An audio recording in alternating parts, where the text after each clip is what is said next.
Hello friends, CSIR net life sciences का immuno techniques का immuno precipitation का ये पार्ट 3 है। फर्स्ट पार्ट के अंदर मैंने आपको इम्यूनो प्रेसिपिटेशन क्या होता है ये बताया था, प्रिंसिपल क्या है, स्टेप्स क्या है, टाइप्स कौन कौन सी होती है वो हम सेकेंड पार्ट तक देख चुके हैं। पार्ट 3 के अंदर हम ये मेथड्स देखेंगे कि किस तरह से एंटीजन एंटीबॉडी को कैप्चर करता है या एंटीजन को कैसे कैप्चर करती है एंटीबॉडी। तो इसमें हम 3 डिफरेंट मेथड्स देखने जा रहे हैं, direct capture method, indirect capture method and cross link method. इसमें हम ये भी देखेंगे किस तरह की बीड्स यूजुअली इस इम्यूनो प्रेसिपिटेशन के अंदर यूज़ की जाती है और फिर इसका एप्लीकेशन देखेंगे। पार्ट 4 में हमारा फेवरेट पार्ट CSIR नेट के प्रीवियस ईयर्स के क्वेश्चन इम्यूनो प्रेसिपिटेशन पे बेस्ड। तो हम हमारा पार्ट 3 स्टार्ट करते हैं। जो भी मेथड्स हैं जिसकी मदद से एंटीजन को कैप्चर करती है एक स्पेसिफिक एंटीबॉडी, वो कौन कौन से मेथड हो सकते हैं? वो मेथड हो सकता है direct capture method. Direct capture method में आप प्री इमोबिलाइज्ड एंटीबॉडी को यूज़ करते हो। प्री इमोबिलाइज्ड एंटीबॉडी का मतलब है एंटीबॉडी पहले से ही बीड से लिंक्ड होती है। दूसरा जो मेथड है, इस मेथड को हम बोलते हैं इनडायरेक्ट कैप्चर मेथड। ये ट्रेडिशनल मेथड भी है। इसमें आप फ्री एंटीबॉडी यूज़ करते हो। तो फ्री एंटीबॉडी पहले प्रोटीन से बाइंड करती है, उसके बाद में आप जो ये कॉम्प्लेक्स है इसको इमोबिलाइज करते हो with the help of Beed. Third जो मेथड है ये मेथड है क्रॉस लिंक मेथड।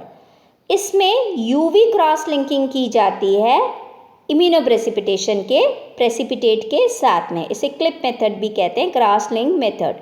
तो हम स्टार्ट करेंगे डायरेक्ट कैप्चर मेथड के साथ में। ये एक एंटीजन स्पेसिफिक एंटीबॉडी को पहले इस मेथड में प्री इमोबिलाइज किया जाता है एक सॉलिड सपोर्ट पे। वो सॉलिड सपोर्ट क्या हो सकता है? एक एगरोस का या मैग्नेटिक का बीड हो सकता है। जो ये वाला जो मेथड है ये यूजुअली कब प्रेफर किया जाता है? जब आपके पास जो सैंपल में प्रोटीन्स हैं वो अबंडेंटली प्रेजेंट हैं, तब आप डायरेक्ट कैप्चर मेथड को यूज़ कर सकते हो, क्योंकि इस मेथड में आपको बहुत लेस अमाउंट में प्राइमरी एंटीबॉडी की रिक्वायरमेंट होती है। जो बीड है पहले वो एंटीबॉडी के साथ में बाइंड होता है, फिर उसे इंक्यूबेट किया जाता है सेल के लाइसेट के साथ में, जिसमें आपका जो टारगेट एंटीजन है वो प्रेजेंट है।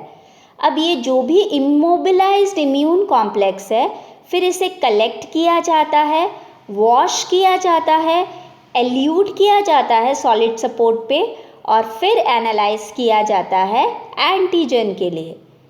इनडायरेक्ट कैप्चर मेथड में आप क्या करते हो? जो फ्री या अनबाउंड एंटीबॉडी होती है उसको यूज़ करते हो। तो फ्री या अनबाउंड एंटीबॉडी पहले क्या करेगी? प्रोटीन पे जाके अटैच हो जाएगी और उसके बाद में ये वाला जो मिक्सचर है इसको हम यूज़ करते हैं और बाद में सॉलिड सपोर्ट के साथ में एंटीबॉडी को अटैच करते हैं। ये जो मेथड है कब प्रेफर किया जाता है? जब एंटीबॉडी की पुअर एफिनिटी होती है टारगेट प्रोटीन की। तो जब प्रोटीन की कंसंट्रेशन भी लो है और एंटीबॉडी की एफिनिटी भी लो है तो उस केस में हम इनडायरेक्ट कैप्चर मेथड को यूज़ करते हैं। मतलब जो बीड है या सॉलिड सपोर्ट है आप लेटर अटैच करते हो।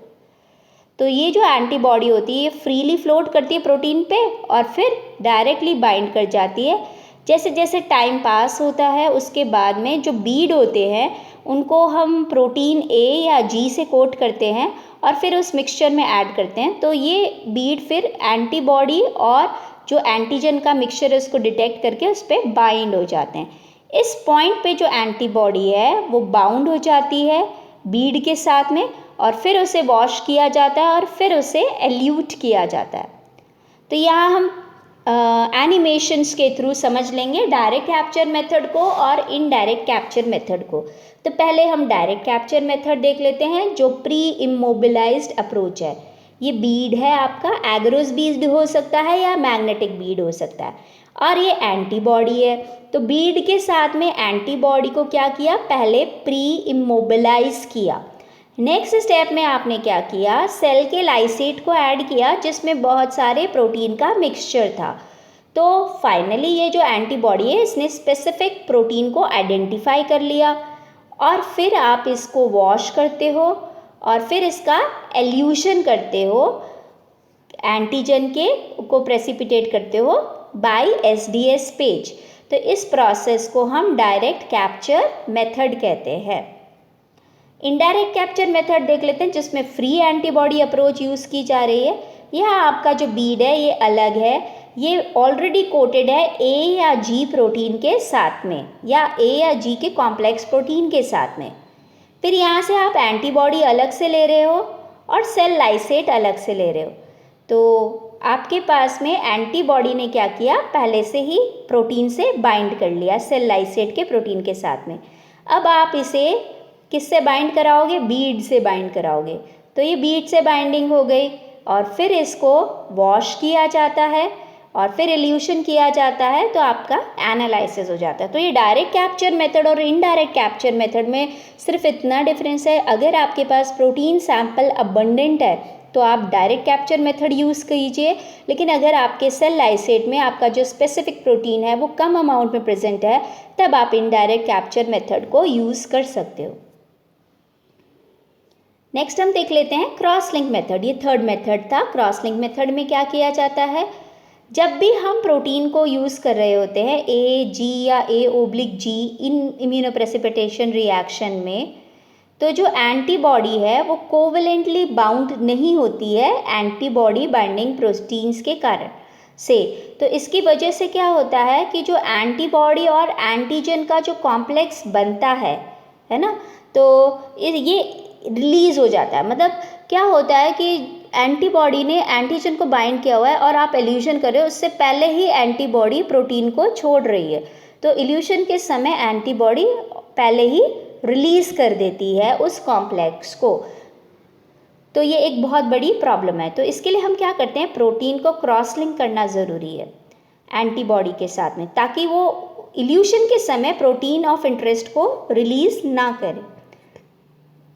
इसके लिए हम क्या करते हैं, इसके लिए क्रॉस लिंकिंग के लिए आप स्मॉल अमीन रिएक्टिव होमो बायफंक्शनल प्रोटीन्स को यूज़ करते हो जो क्रॉस लिंकर का काम करते हैं।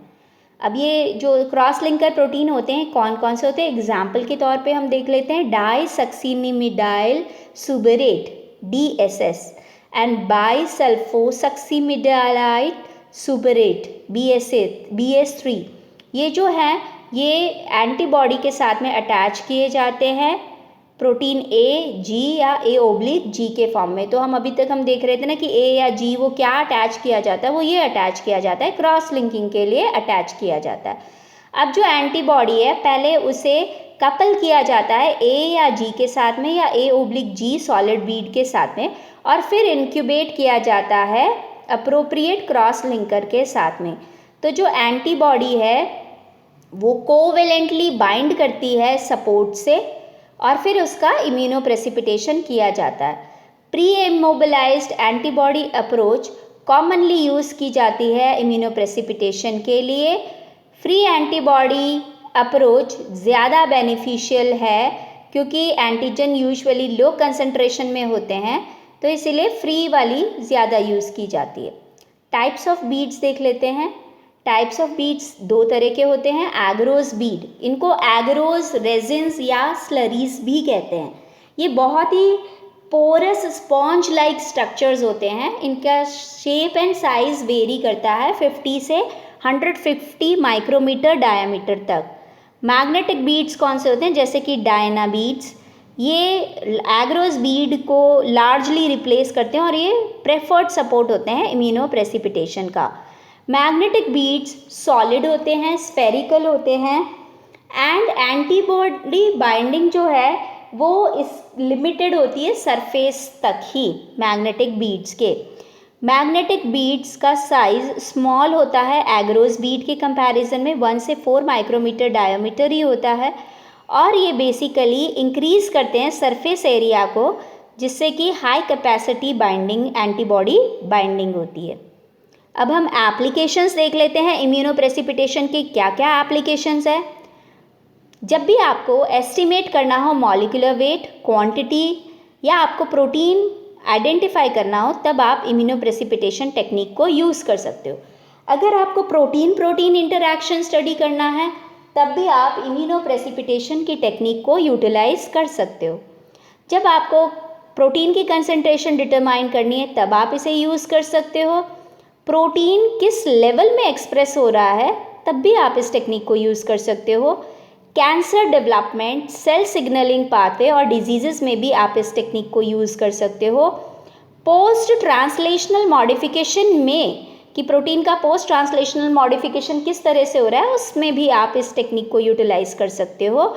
और प्रोटीन का एक्सप्रेशन किसी स्पेसिफिक टिश्यू में हो रहा है या नहीं हो रहा है, इसको भी आप वेरीफाई करने के लिए ये वाली टेक्निक यूज़ कर सकते हो।